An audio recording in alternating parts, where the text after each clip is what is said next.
Today, we will talk about the granular portfolio, what it is, how it works, pros and cons. A granular portfolio is an investment portfolio that is well diversified across a wide variety of assets, typically with a significant number of holdings. Because this type of portfolio contains a large number of positions in different asset classes and/or sectors, it is considered to have a lower overall risk profile. Conversely, portfolios that have low granularity have fewer positions or contain highly correlated assets. They are less diversified and have a higher overall risk profile.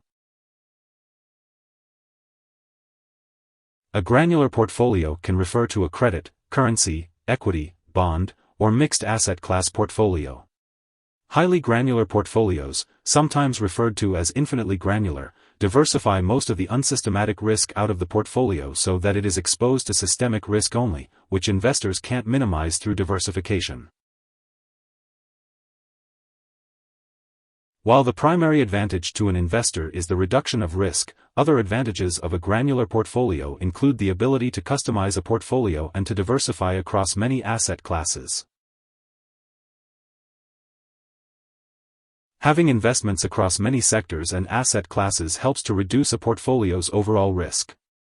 For example, if healthcare stocks are underperforming, a granular portfolio with exposure to other sectors, such as technology, financials, and consumer goods, helps to offset those positions.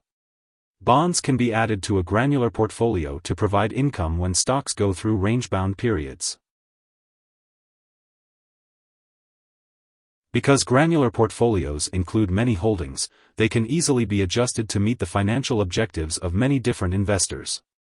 For instance, an investor might have their asset allocation split between equities, bonds, and cash. When the investor is young, 90% of the portfolio may be invested in equities, with 5% in bonds and 5% in cash. As the investor approaches retirement, they can easily adjust the portfolio to have more conservative allocations. A granular portfolio gives investors the flexibility to diversify across multiple asset classes as they see fit. For example, if precious metal commodities, such as gold and silver, are trending higher, an investor could add some futures contracts to his portfolio to gain exposure to the move.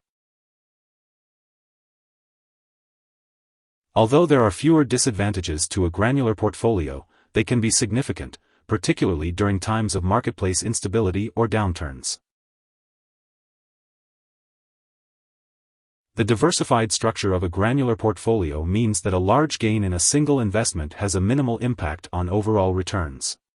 For instance, a stock in an investor's portfolio may increase by 75%, but that holding only accounts for a slight gain if it represents 5% of the portfolio's value.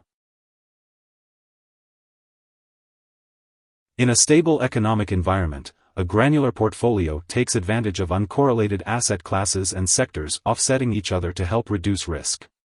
These correlations may break down in a financial crisis to actually increase risk.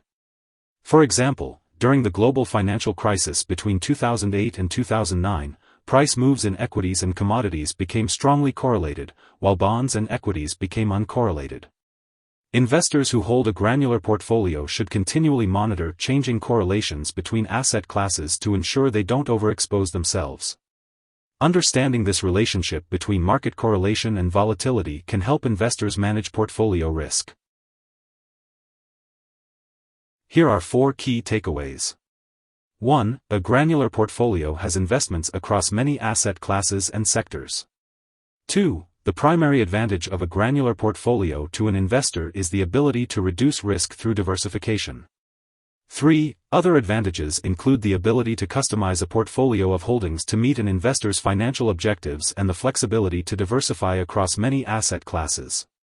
4. Disadvantages of a granular portfolio include the potential of losing out on windfall gains and the possible exposure to increased risk during market volatility. Hope this would help. Thanks for watching.